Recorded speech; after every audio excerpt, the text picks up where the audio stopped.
Vanessa Fazinga, sou engenheira civil há 20 anos e nessa maratona de 3 videoaulas eu estou te mostrando como você, engenheiro civil, pode ganhar até R$8.000 por mês, mesmo sendo recém-formado ou tendo pouca experiência profissional.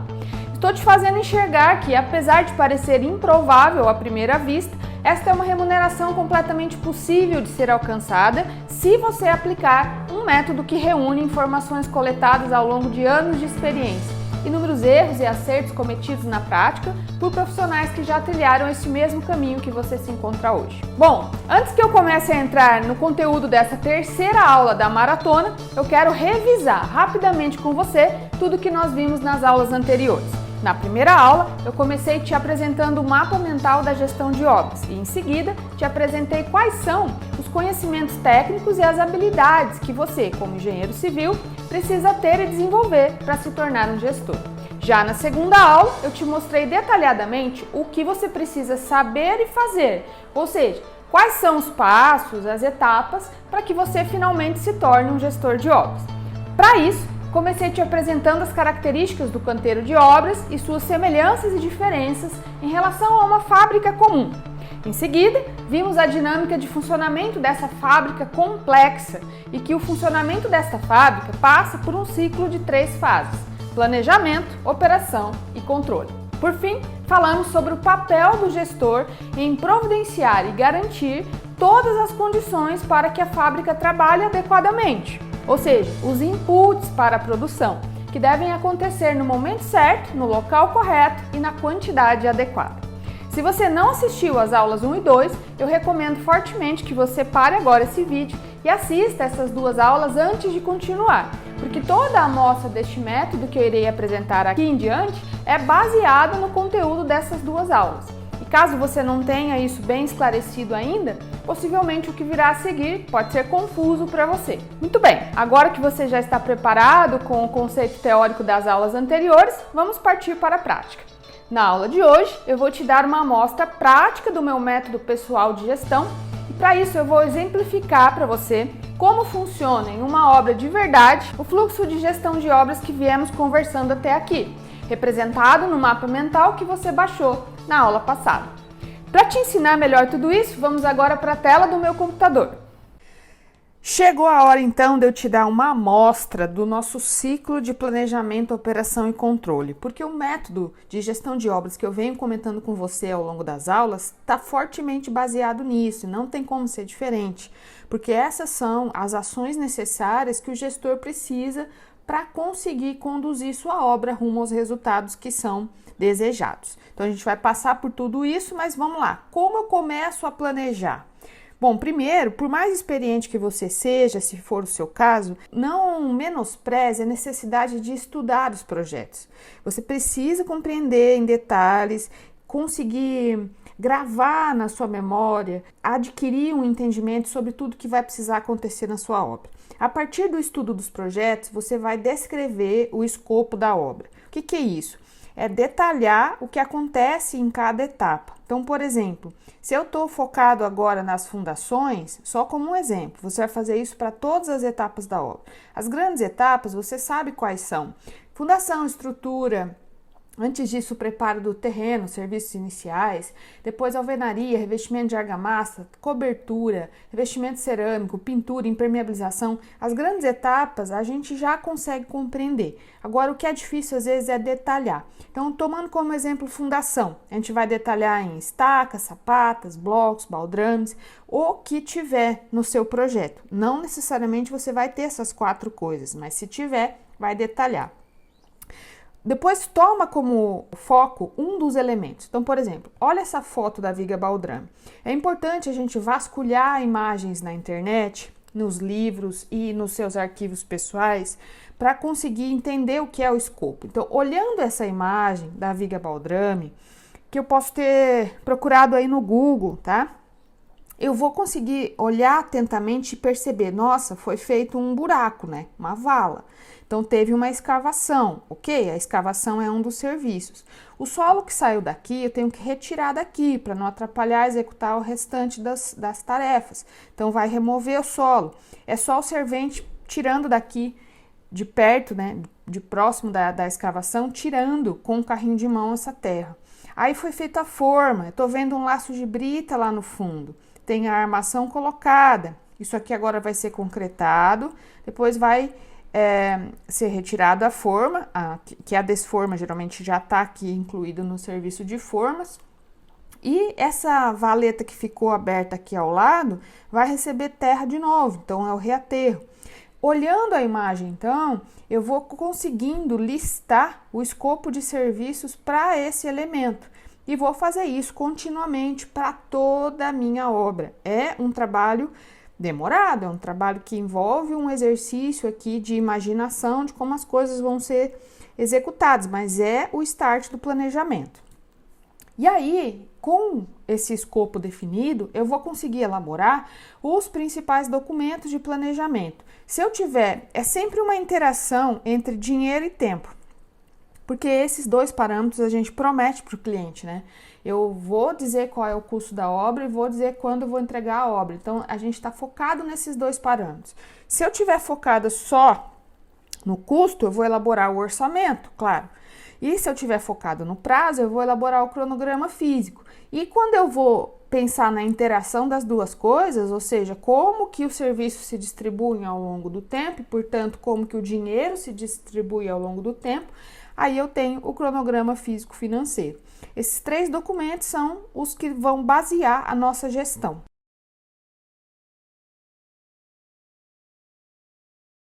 Agora eu tô com você aqui na planilha de orçamento, tá? É onde você vai ver que eu coloquei as grandes etapas aqui, ó. Serviços iniciais, fundações, depois estrutura, aí vem as vedações que são de alvenaria, revestimento de argamassa, o piso de concreto, revestimentos cerâmicos. Então, todo um orçamento elaborado. E o que ele me mostra? Ele mostra o escopo da obra que eu identifiquei, ele mostra em que unidade cada serviço é medido e pago, por exemplo, a concretagem em metro cúbico, a forma em metro quadrado, a armação é quilo, quanto que tem de cada serviço na obra, e eu usei os projetos para quantificar.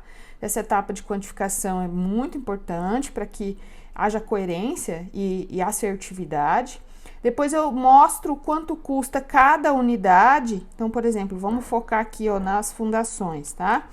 A armação das estacas. A gente tem 345 quilos de estacas, de aço das estacas. Custa R$ 5,88 de material cada quilo. Quando eu multiplico pelo 345, aí eu tenho aqui o custo do material, que é R$ 2.028. Para a mão de obra, é R$ 1,73 por quilo, que é unitário, e quando eu multiplico pela quantidade, são R$ 596. Então, eu vou ter esses dados detalhados para todo o escopo da obra. E a somatória lá no final, para eu entender, ó, pode ficar bem longa a planilha, mesmo sendo uma casa, que é o exemplo aqui, o total da obra. O próximo documento gerencial que eu vou mostrar para você é o cronograma físico. Aqui está o cronograma físico. Quando eu olho o cronograma assim de uma maneira macro, eu vou ver que os serviços vão se desenvolvendo ao longo do tempo e eu tenho uma lista aqui também de escopo, que eu posso fazer com o nível de detalhe que eu quiser. Agora, eu vou aproximar aqui para que você entenda comigo o que acontece. Então, eu vou aqui no primeiro mês, ó, eu tenho cada mês dividido em semanas e depois em dias. Quando a gente faz esses documentos para as nossas primeiras obras, a gente está ainda num processo de aprendizagem, é importante que a gente faça detalhado para que a gente consiga enxergar de verdade a evolução dos serviços. Então, eu tenho aqui a mesma lista de escopo, eu não resumi, porque eu quero enxergar realmente como que as coisas vão se desencadear. E aí eu começo a preencher aqui as células, pintando as células, usando apenas o Excel, para representar como que os serviços vão evoluindo. Aí, conforme eu vou descendo para a lista, que vai para a finalização da obra, obviamente o tempo vai passando, então eu vou ficando aqui cada vez mais avançando no meu tempo, tá? O que acontece? Por que isso daqui tá vermelho? O que significa o serviço executado, eu represento em azul, mas o vermelho são os tempos técnicos. Por exemplo, ó, esse dia é o dia de concretagem de uma laje, e ele é feito em um dia só, a gente concretou toda a laje nesse dia. Só que aí eu tenho 28 dias de escoramento, então eu vou pintar isso aqui representando 28 dias de escoramento, porque só depois disso é que eu vou ter condições de fazer alvenaria, por exemplo, ó. Aqui, ó, a alvenaria começou aqui, né? No dia 80. E aí, ele pode fazer alvenaria nessa época? Pode, porque olha só, a primeira laje teve, ó, laje do térreo, teve seu retirada de escoramento aqui no dia 78. E aí, eu pude fazer essa alvenaria. Agora, a segunda laje teve seu fim de escoramento no dia 94. E só então eu vou fazer a alvenaria do pavimento superior. Então, as coisas ficam combinadas, né? Casadas, respeitando os tempos técnicos. E o amarelo, o que que é? O amarelo é preparação. Veja só, se eu vou fazer a montagem das formas de viga, antes eu tenho que ter fabricado os painéis de viga. Então, o tempo em amarelo representa que os carpinteiros estão pegando a matéria-prima bruta da madeira e fazendo os painéis. Depois, esses painéis são entregues e aí a montagem acontece. É como se houvesse um cliente interno, né? Carpinteiros de fabricação entregando para carpinteiros de montagem. Então, tudo que é amarelo representa o que eu tenho que preparar no canteiro para que aquele serviço aconteça, tá?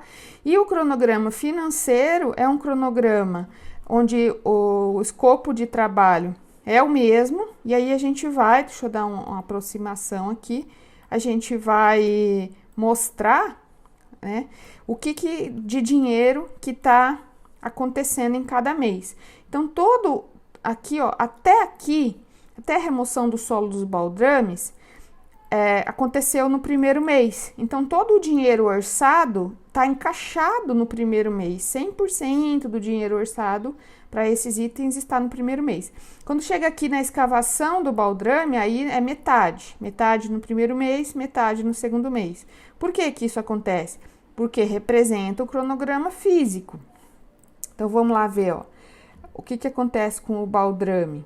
Aqui tem o baldrame, a concretar, aqui a escavação do baldrame, tá vendo, ó? São 2 dias, só que um dia tá no primeiro mês e outro dia tá no segundo mês, por isso que é 50% aqui, 50% no segundo mês.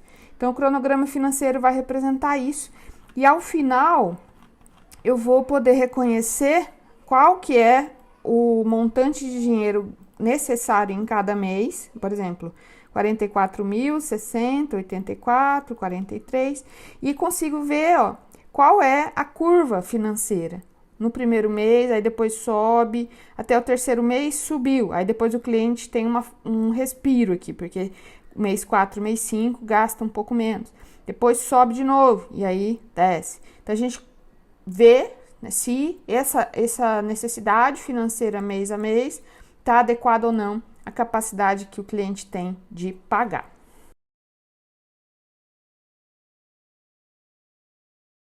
Muito bem, então, uma vez que os documentos de planejamento estão elaborados, a gente vai agora preparar a operação. Cabe ao gestor, então, fazer todas as providências para que a operação aconteça adequadamente. Esse preparo começa com a lista dos inputs. Então, eu vou listar as providências e vou listar os itens que eu preciso comprar. Depois, eu tenho que traduzir as metas para orientar a todos. O que significa traduzir as metas? Significa que nem todo mundo vai olhar essa planilha de planejamento e entender. Então, cabe a mim transformar essa informação numa linguagem que as pessoas entendam. Aí, por exemplo, vou te dar um exemplo de como fazer isso, tá? Nosso cronograma físico mostra que para perfurar as estacas de fundação, nós temos 3 dias. O que eu vou fazer? Eu vou colocar no meu projeto de fundação uma indicação aqui, ó, que no primeiro dia as estacas serão as estacas vermelhas, no segundo dia serão as verdes e no terceiro dia serão aquelas marcadas em rosa. Assim, eu estou ajudando a minha equipe a entender o que é para fazer cada dia para que eu consiga cumprir essa meta de perfuração de estaca em 3 dias, conforme o meu cronograma determina. E aí, durante a operação, também cabe a mim fazer reuniões curtinhas, coisinha de 5, 10 minutos, para dar a tarefa do dia para todo mundo, para tornar essa meta visual, andar pelo terreno, pela obra com eles, e imprimir esse layout, por exemplo, das fundações, para que as pessoas saibam o que precisam fazer, deixar claro que vai sim ter uma conferência para controle da obra e não das pessoas, portanto não tem nada a ver com punição, mas tem a ver com monitoramento das metas, conversar sobre o dinheiro que será possível para todo mundo se a meta for cumprida. Por exemplo, se você tem um empreiteiro para trabalhar com a fundação e você disser para ele que ele vai conseguir executar aquela totalidade de estacas dentro desses 3 dias, portanto, no mês ele vai ter uma medição de X, e aí ele consegue visualizar um faturamento que ele tem se ele ajudar você a cumprir essas metas. Então, ele transforma aquilo numa vontade de realmente cumprir, porque sabe que se cumprir, ele vai alcançar um faturamento X. É um jeito que ajuda a estimular. E eu vou te mostrar agora, lá de novo no Excel, como que essa preparação para a operação pode acontecer de forma documental. Certo, estou aqui com você agora no meu Excel novamente, é a planilha de cronograma. Eu recortei aqui, ó, o primeiro e o segundo mês, tá? E vou fazer uma lista de providências para tudo que está embutido nesse período. Por exemplo, ó, eu vou fazer a limpeza do terreno. O que que eu tenho que fazer? Programar a máquina mini escavadeira, que é o que eu planejei para limpar o terreno. Eu vou fazer o gabarito para locação, então eu tenho que ter na obra prumo de centro, régua de nível, esquadro, linha de pedreiro, um martelo. Eu tenho que ter o projeto de locação com as cotas corretas. Eu tenho que programar a máquina perfuratriz das estacas, porque geralmente é terceirizado. Tenho que ter o projeto das cotas das estacas direitinho, conferido. Se eu vou remover solo, eu vou precisar de carrinho de mão, de enxada e de pá. Se eu vou fazer a armação, eu tenho que ter o local para preparar a corte dobra, a bancada com a máquina de corte, a dobradeira manual colocada numa mesa de madeira mesmo, simples, tá? Vou fazer ou não vou fazer um telhadinho para o pessoal ficar trabalhando ali protegido de sol e chuva. Então eu vou olhando para a minha lista de serviços e vou fazendo toda a lista das coisas que eu preciso providenciar para que aquilo de verdade aconteça no tempo certo. Tá bom? E também eu vou fazer a minha lista de compras. Eu pego aqui a minha composição de custo, por exemplo, da locação aqui, gabarito da obra e locação. Então, eu tenho lá sarrafo, eu tenho o pontalete, eu tenho prego, eu tenho a tábua, eu tenho a tinta para pintar esse gabarito se eu quiser, tá? Eu tenho o total da quantidade do serviço de gabarito, são 70 metros, e aí eu multiplico, tá? O coeficiente aqui, por exemplo, ó, a composição me diz que eu vou usar 0,55 metros de tábua, mas se eu multiplicar por 70 metros de gabarito, eu vou ver que são 38 metros de tábua. Só que as tábuas são vendidas com 3 metros, então eu vou precisar de 13 tábuas. 13 tábuas com 3 metros. E assim, para esse serviço, eu preparo a minha lista de compras. E eu faço isso para todos os serviços que estão contidos dentro desse primeiro mês de obra, pelo menos. E aí, ao longo do avanço da obra, eu vou fazendo isso para os próximos meses, certo? Isso, então, é a preparação para a fase de operação da obra. E agora nós vamos para a fase de controle da obra. E a primeira coisa que a gente tem que cuidar é da qualidade dos serviços executados, porque eu quero que as coisas aconteçam no tempo e no custo correto, mas elas têm que estar bem feitas, porque isso importa para mim, como construtor e responsabilidade por isso, também importa para o meu cliente. Então aqui estou te dando um exemplo de uma planilha de controle de qualidade para revestimento de piso. Cerâmica de piso, por exemplo, tá? Então, o que é importante eu conferir no piso?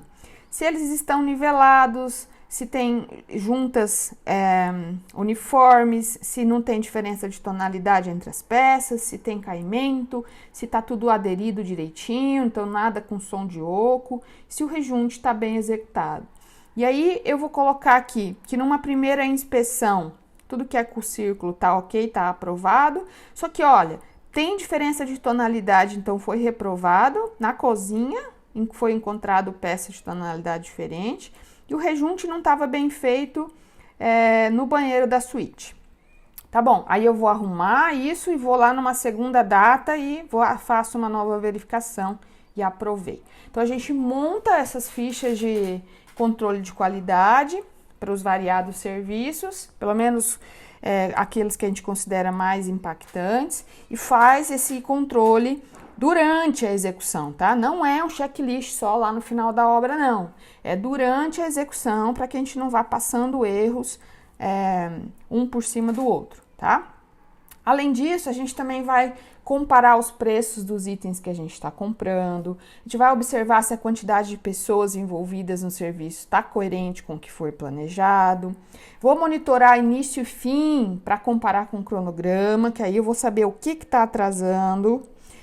Monitora os consumos dos materiais, para a gente ver se a gente não está desperdiçando demais. E presta atenção nas dificuldades que as pessoas enfrentam, porque a gente tem que combater a causa da dificuldade, senão aquilo vai se repetir e a gente vai continuar tendo dificuldades de seguir o consumo, de seguir o tempo planejado, de alcançar a qualidade do produto. Para cada um desses itens, a gente pode preparar planilhas, relatórios, rotinas de obra, mas a gente precisa fazer. Nossa, mas isso dá muito trabalho. É verdade, e é isso que é o gestor. E por saber que isso dá trabalho e não fazer, é que as obras dão errado. E aí não é a gestão, tá? Então, entenda o seguinte, você quer se tornar um gestor de verdade, você vai ter muito trabalho. Mas você provavelmente vai ter muitos resultados. E é para isso que você é engenheiro. É para isso que você quer executar a obra, para você ter resultados positivos. Só que isso não é fácil. E é por isso que não tem muitos gestores no mercado. Lembra que eu comento? 90% dos profissionais por aí acabam se tornando só tocadores de obra. Por quê? Porque não querem colocar a mão na massa e fazer todo esse ciclo de atividades. Você já compreendeu aqui que você vai ter muito trabalho e é por isso que você vai ser diferenciado no mercado, porque você faz a gestão. E aí, fazendo tudo isso, você consegue ter muita coerência sobre o que é o teu alvo, onde você quer chegar, tá? Quando você executa uma obra, você quer atender os requisitos de todos os participantes da obra, do cliente, que quer a casa no valor prometido, no prazo e na qualidade, de cada um dos seus empreiteiros, que não vai sair de lá esfolado, vai sair de lá tendo feito um trabalho e sendo remunerado por aquilo com coerência, tá? Dos seus funcionários próprios, que estão com o emprego, que estão aprendendo, que estão cumprindo sua função diariamente. Você obteve também os seus requisitos pessoais, você teve a remuneração coerente com o seu trabalho, você conseguiu ter lucro, você não trabalhou só para empatar suas contas, você teve lucro, você também teve a sensação de trabalho bem feito, eu fiz aquela obra, aquela casa ficou muito bacana, fui eu que construí, né? Aquela sensação de estar avançando profissionalmente, tá? Só que isso envolve todas essas etapas que eu te falei. E realmente é trabalhoso, mas esse é o trabalho do engenheiro que executa, tá? Dentro da engenharia a gente tem um leque muito grande, mas se você escolheu construção civil, se você escolheu construir para alguém, é isso que você tem que fazer para conseguir ser considerado, ser chamado gestor de obras. Nessa maratona de aulas, eu quis fazer você enxergar que hoje, apesar de haver uma oferta gigante de profissionais que trabalhem com execução de obras na construção civil, existe uma demanda muito grande por gestores de fato, ou seja, profissionais que não sejam mais do mesmo e simplesmente tocadores de obras, mas sim que possuam uma visão diferenciada e real capacidade de ganhar até R$8.000 por mês. mesmo sendo recém-formado ou tendo pouca experiência profissional. Eu quis te dizer que isso não é fácil. Pelo contrário, é realmente um desafio ser um gestor. E é exatamente por isso que eu venho enfatizando para você desde o começo o porquê que este profissional é tão valorizado hoje em dia. Justamente porque ele é um solucionador de problemas que age de forma organizada, assertiva e eficiente. E assim gera lucro, produtividade e um bom ambiente de trabalho para a sua própria empresa ou para a empresa onde trabalha. Caso você tenha assistido a aula anterior, ao final dela eu comentei que por mais que eu esteja te ensinando por aqui o método de gestão de obras que eu utilizo e todas as suas etapas detalhadamente, eu não consigo te mostrar como é a execução prática de todo esse processo em uma obra real. E para mostrar como tudo isso se realiza com uma obra de verdade, eu tenho um curso online, o Master Gestor de Obras. Eu disse que mais para frente eu ia me aprofundar melhor sobre esse curso e a partir de agora eu vou descrever melhor todos os detalhes deste treinamento para você que deseja se juntar a nós nessa próxima turma que será aberta. O Master Gestor de Obras é um treinamento extremamente completo, no qual eu realmente pego na mão do aluno e guio em conjunto comigo por todo o processo de execução de uma obra real, de médio porte, do tipo sobrado, do início ao fim, ou como eu gosto de chamar, da terraplanagem até a entrega das chaves. Todos os módulos são compostos por videoaulas online, mas temos também 5 aulas ao vivo, em que eu respondo todas as dúvidas dos alunos, tanto relacionadas ao conteúdo do curso, como também dúvidas gerais de execução de obras e do mercado de trabalho. Além disso, o curso também inclui um grupo no Telegram comigo, em que os alunos têm a oportunidade de interagir entre si e pedir ajuda sobre qualquer problema que estiverem enfrentando. No MGO, eu aplico este mesmo método que acabei de te apresentar, mas para absolutamente tudo que compõe a obra. Então nós destrinchamos cada serviço, fazendo análise fina da leitura do projeto, do método de execução, do sequenciamento técnico, do escopo dos serviços e elaboramos os documentos gerenciais. Eu ensino a gerenciar a compra dos materiais e também o controle da qualidade de execução. Ou seja, o ciclo completo que você aprendeu na maratona, mas de forma prática, passo a passo, detalhadamente com uma obra real que já foi executada. Dessa forma, você sai do treinamento se sentindo muito mais seguro, confiante, preparado para encarar os desafios do mercado de trabalho, deixando para trás os medos de ser responsável sozinho por um canteiro de obras. Além disso, você sai do curso também com todos os documentos prontos, que foram elaborados no decorrer do curso. Dessa forma, você tem um modelo seguro e preciso. E a única coisa que precisa fazer nas suas próximas obras é adaptar aquele documento para a sua nova realidade. Não precisa mais ficar pesquisando na internet por modelos de planilhas e arquivos que são feitos sem segurança nenhuma, por não saber nem quem é o autor. Esse treinamento tem um formato e um conteúdo equivalente a uma pós-graduação tradicional de 6 meses, dessas que vemos no mercado. São 15 módulos com um total de 200 videoaulas. Então, é realmente um programa bastante completo que eu demorei muito tempo juntando todas as informações de quase 20 anos de atuação profissional dentro deste mercado de gestão de obras. Junto com as aulas, eu disponibilizo um workbook com mais de 1000 páginas, com todo o material escrito e todas as planilhas e os arquivos que eu utilizo ao longo das aulas. É realmente um conjunto de materiais que vale ouro. Ao concluir o curso, você vai receber um diploma na sua casa, com uma carga horária de 80 horas, assinado por mim, exatamente como este aqui que eu estou te mostrando. E além disso, quando concluir todas as aulas, você vai receber também o selo MGO em sua assinatura de e-mail. Minha equipe irá pegar seus dados e te entregar uma assinatura de e-mail, como essa que você está vendo agora, com o selo MGO, que comprova que a partir de agora você é um Master Gestor de Obras, capacitado e reconhecido como tal, capaz de assumir grandes empreendimentos. Essas são as informações técnicas a respeito do Master Gestor de Obras, mas eu gosto de dizer que o MGO é muito mais que um curso online. Ele é o caminho para você conseguir superar os seus medos de não conseguir ser um profissional bem reconhecido. Medo de encarar uma obra mais complexa do que qualquer outra que você já tenha executado antes. O medo de dar seus próprios passos e não estar preparado o suficiente, tanto quanto o mercado exige. Medo de ter que fazer muita coisa ao mesmo tempo por um valor injusto para apenas conseguir sobreviver na profissão. Resumindo, eu gosto de enxergar o MGO como um método que te proporciona estabilidade financeira, conforto para sua família, segurança, reconhecimento profissional. Bom, estamos chegando ao final deste vídeo, que representa o fim da maratona, e era isso que eu tinha para te mostrar. Imagino que você deve estar empolgado com todo o conteúdo que foi te passado nessas aulas. Está ansioso para chegar segunda-feira e começar a aplicar a teoria que viu aqui no seu trabalho, no seu estágio, ou então se aprofundar nos seus estudos. E para te ajudar ainda mais a crescer na sua carreira profissional, eu vou deixar aqui 3 dicas para você. Dica número 1. Busque ambientes favoráveis para o seu crescimento, ou seja, se cerque de pessoas com os mesmos objetivos que os seus, porque assim elas irão sempre te estimular a continuar adiante na sua caminhada.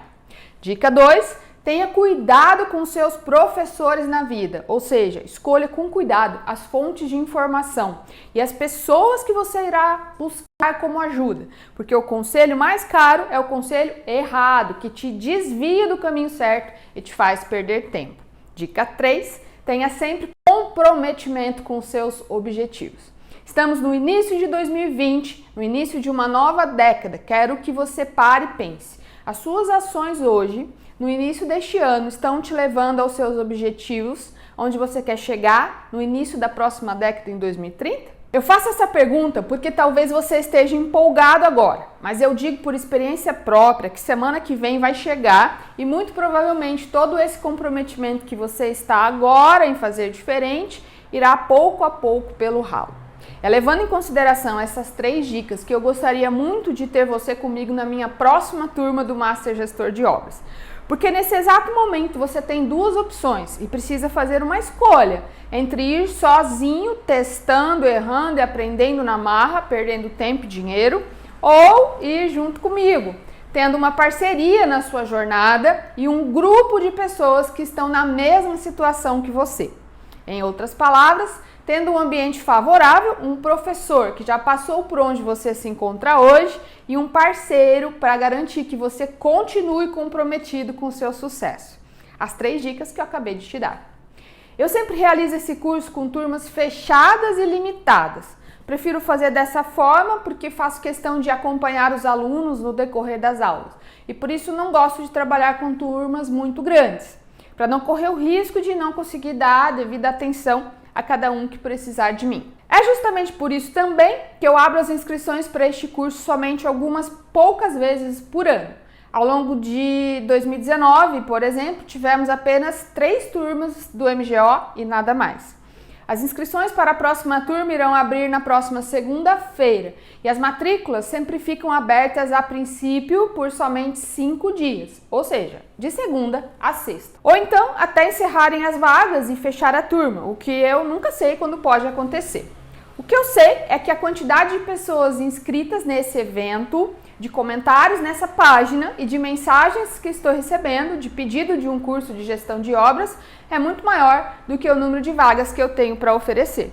E já adiantando, o que tenho certeza é que muitos irão perguntar depois, eu não vou abrir exceções para incluir alunos que perderam o prazo de inscrição. Isso é injusto com o restante das pessoas que se programaram e aproveitaram a oportunidade enquanto as matrículas estavam abertas.